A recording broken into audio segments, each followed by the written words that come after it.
Jinnurain TV, সুস্থ সংস্কৃতির বাহক। প্রতি বছর রবিউল আউয়াল মাস আসলে রবিউল আউয়াল মাসের 12 তারিখে একটা মিছিল হয়। কিছু লোকে একটা মিছিল করে।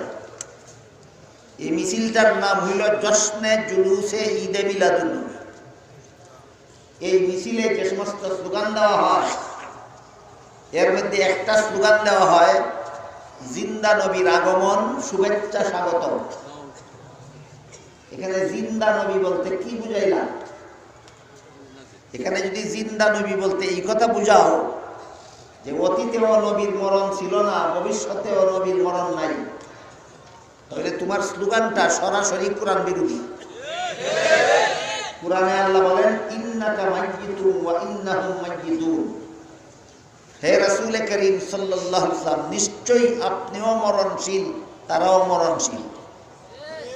আল্লাহ কোরআনে সরাসরি আমাদের নবীকে নিশ্চয়ই মরণশীল বলেছে।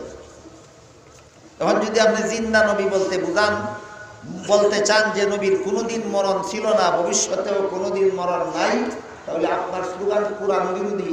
কোরআন বিরোধী স্লোগান দিলে সুন্নি হয় না, কোরআন বিরোধী স্লোগান দিলে ঈমান থাকে না। কোরআন বিরোধী স্লোগান দিলে ঈমান থাকে না। কাজে এই স্লোগান যারা দেয়, এরা হুশে দেয় না জুসে দেয়? হাদিস শরীফে উল্লেখ আছে, আল্লাহ রাসূল বলেন, আখিরি জমানায় মুসলমান উম্মতের ঈমানের এত দুর্দশা হবে, সকালে যেই ব্যক্তি মুমিন ছিল বিকালে কাফের হয়ে যাবে, বিকালে যেই লোকটা মুমিন ছিল সকালে কাফের হয়ে যাবে। সকালের মুমিন বিকালে কাফের হয়ে যায় কিভাবে? বিকালের মুমিন সকালে কাফের হয়ে যায় কিভাবে? জুসের তেলায় এমন একটা স্লোগান দিয়া দিল দুপুরবেলা, যে স্লোগান সরাসরি কোরআনের বিরুদ্ধে যায়। এই লোকটাই তো সকালে মুমিন ছিল, বিকালের কাফের। আর যদি বলেন যে না, জিন্দা নবী বলতে আমি এই কথা বুঝাইছিলাম যে অতীতেও নবীর মরণ ছিল না, ভবিষ্যতে মরণ নাই, এটা না। বরং আল্লাহর বিধান মতো, আল্লাহ যেভাবে কোরআনে ঘোষণা দিয়েছেন, আল্লাহর ঘোষণা মতো নবীর ওফাত হয়ে গেছে, নবীর ইন্তেকাল হয়ে গেছে, নবীকে দাফন করা হয়ে গেছে। হাদিস শরীফে আল্লাহর রাসূল বলেছেন, আল আম্বিয়াউ আহইয়াউন ফি কুবুরিহিম। নবী রাসূলগণকে দাফন করা মাত্রই আল্লাহ জীবিত করে দেন। এটা সমস্ত নবীগণের শান। নবীগণ দাফন করার পরে আর মুর্দা থাকেন না, জিন্দা হয়ে যায়। কাজে আমি জিন্দা নবী বলতে বুঝাইছি দাফন করার পরে নবী জিন্দা। তাইলে এই জিন্দা নবী কথাটা কোরআন বিরোধী হবে না। জিন্দা নবী কথাটা তখন কোরআন বিরোধী হবে না, কিন্তু আগমন শব্দটা হবে হাদিস বিরোধী। আগমন শব্দটা হবে কেন হাদিস বিরোধী? কেন? নবী কি বলেছেন? নবী দাফনের পরে জিন্দা হয়ে কোথাও আগমন করেন না রওজা শরীফের ভিতরে থাকেন? নবী বলেন ভিতরে থাকেন, তুমি বলো আগমন করেন। তোমার স্লোগান এই আগমন শব্দটা হাদিস বিরোধী। আগের ব্যাখ্যা মতো তোমার স্লোগান কোরআন বিরোধী, আর পরের ব্যাখ্যা মতো তোমার স্লোগান হাদিস বিরোধী। কোরআন বিরোধী স্লোগান দিলে অসুন্নি হয় না, হাদিস বিরোধী স্লোগান দিলে অসুন্নি হয় না। অথচ আমরা দেশ সুন্নি এমনি হয়। কোরআনের বিরুদ্ধে স্লোগান দিতে পারলেই সুন্নি হয়, হাদিসের বিরুদ্ধে স্লোগান দিতে পারলেই সুন্নি হয়। এগুলি সত্যিকারের সুন্নি নয়। সুন্নি নাম ধারণ করে সরল মুসলমানদেরকে দুকা দেওয়ার ফন্দিয়াটা হয় না। কাজেই রাসূল কোথাও আগমন করেন না রওজা শরীফের ভিতরে থাকেন। এটা আহলে সুন্নাত ওয়াল জামাতের আকীদা, যে নবীগণ দাফন করার পরে জিন্দা হইয়া কোথাও আগমন করেন না, রওজা শরীফের ভিতরে থাকেন। হ্যাঁ, কোন নবী কোথাও আগমন করেছিলেন বলে যদি কোরআনের কোথাও উল্লেখ থাকে, হাদিসের কোথাও উল্লেখ থাকে, যেখানে আগমনের কথা হাদিসে উল্লেখ আছে সেইখানের কথা বলা যায়। তোমার এখানে আগমন করে এমন কথা কোরআন হাদিসের কোথাও নেই। তাহলে সূরা হুজুরাতের 2 নম্বর আয়াতে যে আল্লাহ বলে দিলেন, নবী যেখানে উপস্থিত সেখানে স্বাভাবিক আওয়াজে কথা বললেও এটা নবীর বিরক্তির কারণ। আর তুমি জেনে শুনে নবীকে বিরক্ত করলে অবশ্যই তোমার ঈমান থাকবে না, আর ঈমান না থাকলে সারা জিন্দেগীর সমস্ত বন্দেগী তোমার বরবাদ হয়ে যাবে। এই আয়াত যখন নাযিল হইল তখন সাহাবায়ে কেরামের অবস্থা এমন হইল যে তারা নবীর দরবারে আসলে নবী কোনো কথা তাদেরকে জিজ্ঞাসা করলে এত আস্তে জবাব দিতেন যে অনেক সময় নবী বুঝতেই পারতেন না যে কি জবাব দিতেন। 2 নম্বর আয়াত নাযিল হওয়ার পরে সাহাবায়ে কেরামের অবস্থা আগের মতোই রইল না, আকাশ পাতাল পরিবর্তন হয়ে গেল। আগে তো কথা কাটাকাটি লাগলে নবীর সামনেই আওয়াজ একটু বড় হয়ে যেত। 2 নম্বর আয়াত নাযিলের পরে নিজের বেখেয়ালে আওয়াজ বড় হবে দূরের কথা, নবী কোনো কথা জিজ্ঞাসা করলে এত আস্তে জবাব দিতেন।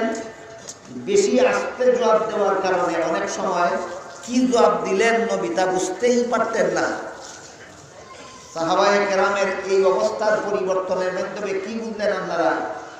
যে অনিচ্ছায় যে সমস্ত ভুল ত্রুটি তাদের পক্ষ থেকে নবীর দরবারে হয়ে গেছিল, আল্লাহর পক্ষ থেকে তাদেরকে সংশোধন করে দেওয়ার পরে তারা সংশোধন হয়েছেন না। কি পরিমাণ হয়েছেন? 15 আনা, 16 আনা, আমি বলবো 17 আনা। যদি এত আস্তে কথা বলতেন যে নবী বুঝতে পারতেন তাইলে বলা যেত এটা 16 আনা। এখন তারা এত আস্তে বলেন নবীর দরবারের আদব রক্ষার জন্য যে অনেক সময় নবী তা বুঝতেই পারেন না। কাজে 16 আনার ক্ষেত্রে 17 আনা সংশোধন হয়ে গেছে। তাহলে সাহাবায়ে কেরামের ভুল ত্রুটি গুনাহ খাতা অতীত জীবনে যা হয়েছিল তার উপর অটল ছিলেন না 16 আনা 17 আনা সংশোধন হয়ে গেছিলেন? তাহলে এখন তাদেরকে আর দোষী সাব্যস্ত করা ন্যায় হবে না, অন্যায়। এই জন্য আহলে সুন্নাত ওয়াল জামাতের আকীদা মতে সাহাবায়ে কেরামের সমালোচনা করা হারাম, সাহাবাগণের দুশ্চর্চা করা হারাম। হাদিস শরীফে রাসূল করিম সাল্লাল্লাহু আলাইহি ওয়াসাল্লাম বলেন, ইযা রাআইতুমুল্লাযীনা ইয়াসুব্বুনা আসহাবী ফাকুলু লানাতুল্লাহি আলা শাররিকুম। তোমরা যখন ওই সমস্ত লোকদের দেখতে পাবে যারা আমার সাহাবাদের সমালোচনা করে, তাদেরকে বলে দিও সাহাবা সমালোচকদের উপর আল্লাহর লানত। বুঝে থাকলে বলুন, সাহাবায়ে কেরাম সমালোচনার যোগ্য না, প্রশংসার যোগ্য। তারপরও যদি কেউ সাহাবাগণের সমালোচনা করে তাহলে আল্লাহর রাসূল বলে গেছেন সে আল্লাহর লানত প্রাপ্ত। কি প্রাপ্ত? লানত শব্দের অর্থই হইল আল্লাহর রহমত থেকে বঞ্চিত, আল্লাহর রহমত থেকে বঞ্চিত। আমাদের সমাজে যেই সাহাবাদের সমালোচনা করবে প্রমাণ হয়ে যাবে সেই আল্লাহর রহমত থেকে বঞ্চিত। সাহাবায়ে কেরামের এইভাবে সংশোধন হওয়ার উপর সন্তুষ্ট হয় আল্লাহ সূরা হুজুরাতের 3 নম্বর আয়াত নাযিল করেছে। এতক্ষণে আসলাম আমি আলোচ্য আয়াতে। প্রথমেই আমি আপনাদের সামনে সূরা হুজুরাতের 3 নম্বর আয়াত তেলাওয়াত করেছিলাম, কিন্তু কেমনে কেমনে 3 নম্বর আয়াত নাযিল হলো একটা ঘটনার ধারাবাহিকতার মধ্যে। প্রথম অংশকে কেন্দ্র করে নাযিল হইল 4 নম্বর আর 5 নম্বর আয়াত। দ্বিতীয় অংশকে কেন্দ্র করে নাযিল হইল 1 নম্বর আয়াত। তারপরের অংশকে কেন্দ্র করে নাযিল হইল 2 নম্বর আয়াত। তারপরের অংশকে কেন্দ্র করে নাযিল হইল সূরা হুজুরাতের 3 নম্বর আয়াত। 3 নম্বর আয়াত নাযিল করে আল্লাহ বলেন, ইন্নাল্লাযীনা ইয়াগুদ্দুনা আসওয়াতাহুম ইনদা রাসূলিল্লাহ উলাইকাল্লাযীনা ইমতাহানাল্লাহু কুলুবাহুম লিত্তাকওয়া লাহুম মাগফিরাতুন ওয়া আজরুন আযীম। নিশ্চয়ই যারা রাসূলের দরবারে আস্তে কথা বলে, আমার এতক্ষণের কথা বুঝে থাকলে আপনারা একটু দয়া করে বলুন তো, রাসূলের দরবারে আস্তে কথা বলে এরা কারা? সাহাবায়ে কেরাম। আল্লাহ পাক রব্বুল আলামিন বলেন, এদের অন্তরকে আমি তাকওয়ার ব্যাপারে পরীক্ষা করেছি। সাহাবায়ে কেরামকে আল্লাহ পরীক্ষা করেছেন। আল্লাহ লেখাপড়া করাইছেন না, লেখাপড়া করাইছেন রাসূল। আপনারা কি মনে করেন সাহাবাগণ ডাইরেক্ট আল্লাহর কাছে লেখাপড়া করেছেন রাসূলের কাছে? হাদিস শরীফে আল্লাহ রাসূল বলেন, ইন্নামা আনা বুইস্তু মুআল্লিমা, আল্লাহ আমাকে উম্মতের উস্তাদ বানাইয়া বানাইছে। গোটা উম্মতের জন্য রাসূল উস্তাদ, আমাদের জন্য রাসূল উস্তাদ, সাহাবাগণের জন্য রাসূল উস্তাদ। আমাদের জন্য রাসূল উস্তাদ হলেন সাহাবাগণের মাধ্যমে, আর সাহাবাগণের উস্তাদ ছিলেন রাসূল মাধ্যম ছাড়া। আপনারা কি মনে করেন রাসূল সাহাবাগণের উস্তাদ ছিলেন কারো মাধ্যমে? না, সরাসরি। না, সরাসরি। আমরা কি সরাসরি রাসূলের কাছ থেকে দিন শিখেছি না সাহাবাগণের মাধ্যমে? তাহলে আমরা হলাম রাসূলের ইনডাইরেক্ট ছাত্র, আর সাহাবায়ে কেরাম ছিলেন রাসূলের ডাইরেক্ট ছাত্র। এই সমস্ত ছাত্রদের সংখ্যা ছিল প্রায় ১৬ লক্ষ। রাসূল তাদেরকে লেখাপড়া করাইছেন 23 বছর। উস্তাদ হলেন রাসূল, ছাত্র হলেন সাহাবাগণ। সংখ্যা ছিল তাদের ১৬ লক্ষ। লেখাপড়া করাইছেন কতদিন? 23 বছর। 23 বছর। এই 23 বছর পর্যন্ত আল্লাহর রাসূল তার সাহাবাগণকে লেখাপড়া করাইছেন। এরপরে যদি রাসূল নিজেই তাদের পরীক্ষা নেন, আর ঘটনাক্রমে যদি দেখা যায় সবগুলি ছাত্র ফার্স্ট ডিভিশনে পাস, যদি এমন হয়, তাহলে কারো মনে সন্দেহ আসতে পারে কিনা নিজেই লেখাইলেন, নিজেই পড়াইলেন, নিজেই পরীক্ষা নিয়ে মনে হয় স্বজনপ্রীতিমূলকভাবে ফার্স্ট ডিভিশন দিয়ে দিচ্ছে। বিশেষ করে যারা রাসূলের দুষ খুঁজে, যারা সাহাবাগণের দুষ খুঁজে বেড়ায়, তারা অবশ্যই প্রশ্ন উত্থাপন করবে। নিজেই পড়াইল, নিজেই লেখাইল, আর স্বজনপ্রীতিমূলকভাবে ফার্স্ট ডিভিশন দিয়ে দিল।